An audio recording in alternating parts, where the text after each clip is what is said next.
સૌરાષ્ટ્રના તાલુકા સ્તરે જેમના નેતૃત્વમાં ગુજરાત વિકાસ કરી રહ્યું છે એવા આપ સૌ મિત્રોને વિડિયો કોન્ફરન્સથી ટેકનોલોજીના માધ્યમથી મળવાનો મને અવસર મળ્યો છે।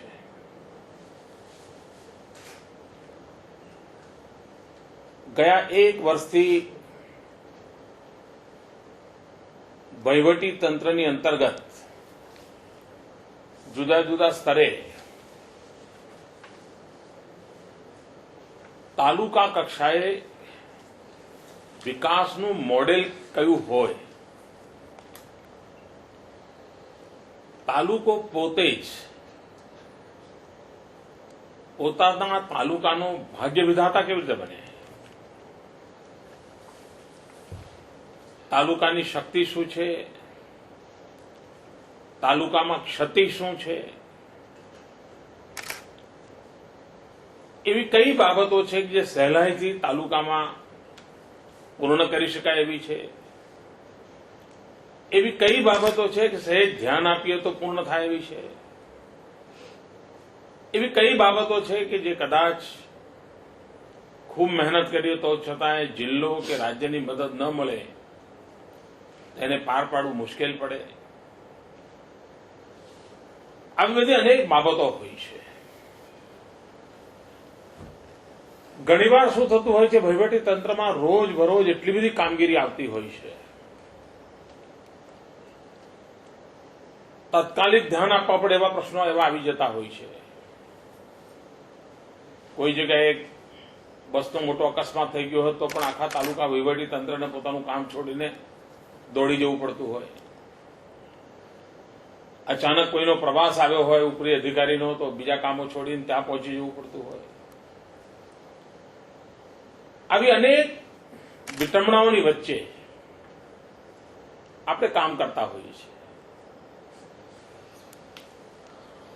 અને એમાં ઘણીવાર રોજ નવી પ્રાયોરિટી ઊભી થતી હોય છે, ત્યારે સાતત્યપૂર્ણ રીતે નક્કી કરેલા કામો પૂર્ણ કરવા રૂકાવટો પેદા થતી હોય છે। આપણું વહીવટી વ્યવસ્થા કેવી હોય, વહીવટી તંત્ર કેવું હોય, આપણી નિર્ણય પ્રક્રિયા કેવી હોય કે જેના કારણે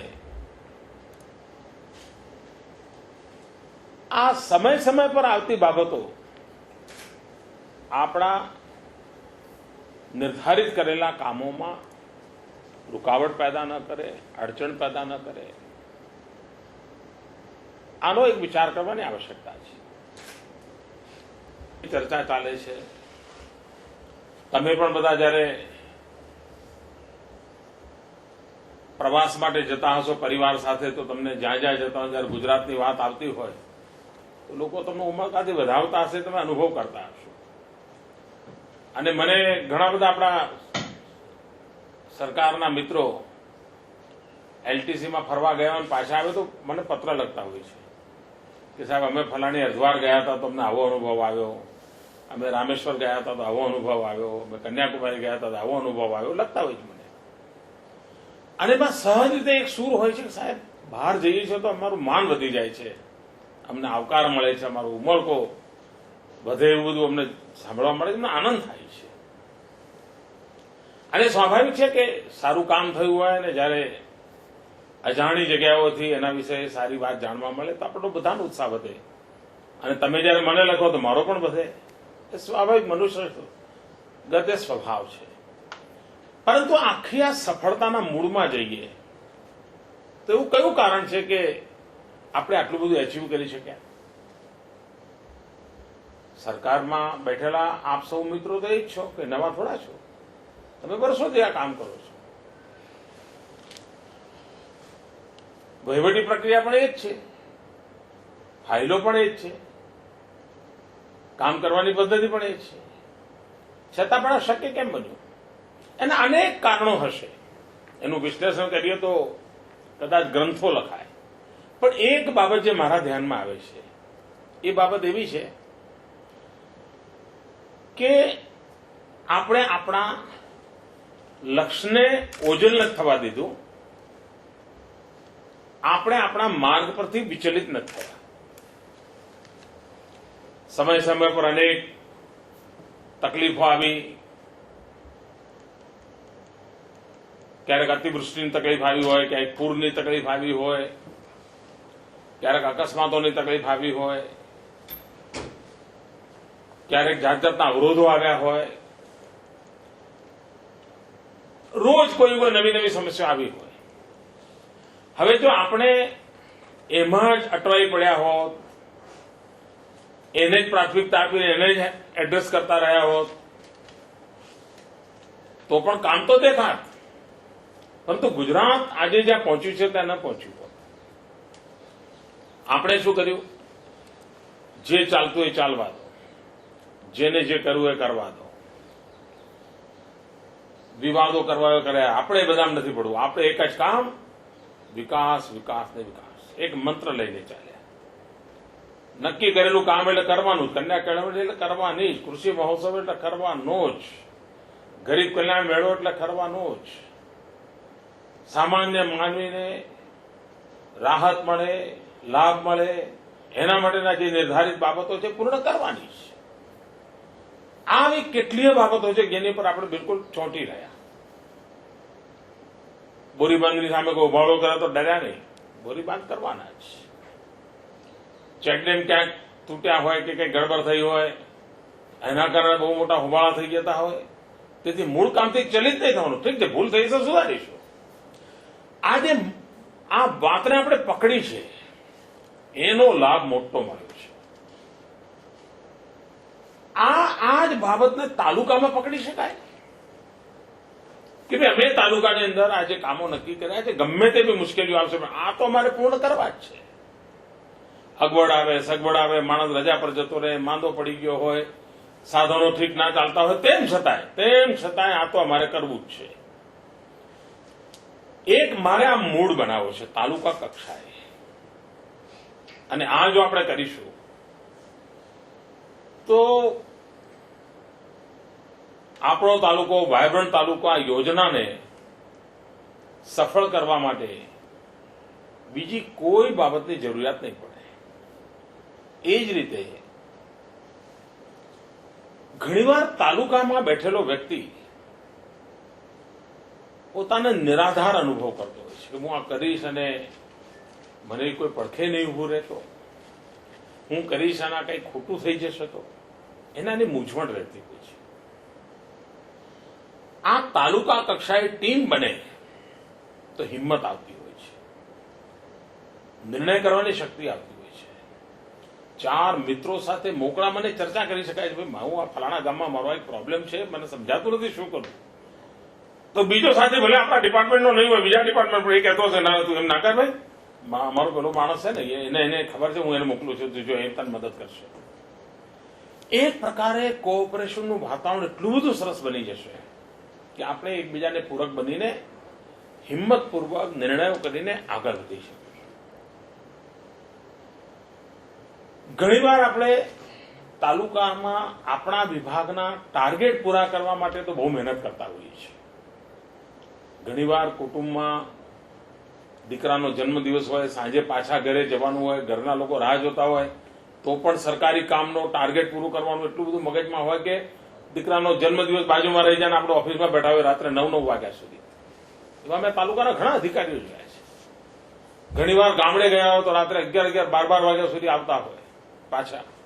એવા તાલુકાના અધિકારીઓ જોયા છે. આ બધાના જ પુરુષાર્થનું પરિણામ છે કે જેના કારણે આજે ગુજરાત આગળ વધી રહ્યું છે. પરંતુ શું આપણે આટલી બધી મહેનત કરીએ, કુટુંબની પણ ચિંતા કર્યા વગર આટલું બધું કામ કરીએ, અને છતાંય માત્ર ડિપાર્ટમેન્ટના ગોલ એચીવ થાય એ પૂરતું છે? તાલુકો એક ટીમ બનીને સમગ્ર તાલુકાનો વિકાસ એને પરિપૂર્ણ કરવા માટે 8 ચીજોને આટલા એચીવ કરીશું, આ 10 ચીજો આટલી એચીવ કરીશું, એવું એક તાલુકાની ટીમનું વિઝન બને, તાલુકાની કાર્ય યોજના બને, તાલુકાના સમગ્ર દર્શનવાળી એક આખી ટીમ બને, જેને આખા તાલુકાનું દર્શન હોય કે આ તાલુકા આવો થશે, આ તાલુકામાં આ પરિવર્તન લાવી શકાય, અને ખૂટતી કડીઓ એકબીજાને મદદ કરીએ આપણે, અને આના આપણને લાભ મળે છે. દાખલા તરીકે પહેલા એવું તો નહોતું કે ભૂતકાળની સરકારો 100% શિક્ષણમાં રસ ધરાવતી નહોતી, ધરાવતી હતી. તમારામાંથી જે જૂના લોકો છે કોઈ નહોતા ઈચ્છતા કે આ ગુજરાતના બાળકો અભણ રહે, કોઈ નહોતા ઈચ્છતા. પણ એકલો શિક્ષણ વિભાગ દોડતો હતો ને થાય એટલું કરતો હતો ને એમાંથી જેટલું મળ્યું તેટલું ખરું, અને અગાઉ કરતા સહેજ આગળ જઈએ તો સંતોષ થતો હતો. આપણે શું કર્યું? ભાઈ આ શિક્ષણની અંદર આ સ્થિતિ ગુજરાતમાં પાલવે નહીં. ગમે તે ડિપાર્ટમેન્ટમાં હોઈએ, હું શિક્ષણનો સચિવ હોઉં કે ના હોઉં, મુખ્યમંત્રી પાસે શિક્ષણનો વિભાગ હોય કે ના હોય, બધા સાથે મળીને શિક્ષણની પાછળ લાગી પડીશું. વર્ષમાં 5 દાડા 7 દિવસ એના માટે ખર્ચી નાખીશું. અને પરિસ્થિતિ શું બની? શિક્ષણ વિભાગમાં પરંપરાગત રીતે કામ કરનાર મિત્રોને હિંમત મળી.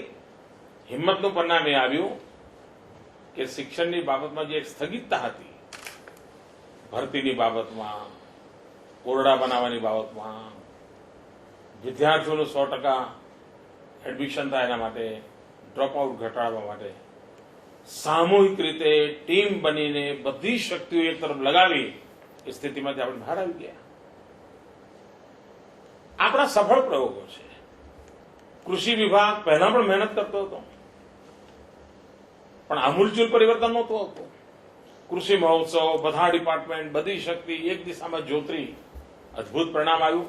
હવે ઓટો પાયલોટ થઈ જશે.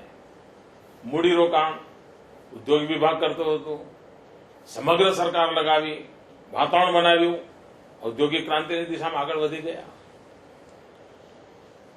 આપણે અનુભવથી સિદ્ધ કર્યું છે કે સાથે મળીને સામૂહિક ચિંતન કરીને ટીમ તરીકે જ્યારે આપણે નક્કી કરીએ તો આપણી મહેનત પણ ઘટે છે, સમય પણ બચે છે, અને ધાર્યું પરિણામ પ્રાપ્ત થાય છે. આ સફળતાને આપણે તાલુકાએ લઈ જવી છે.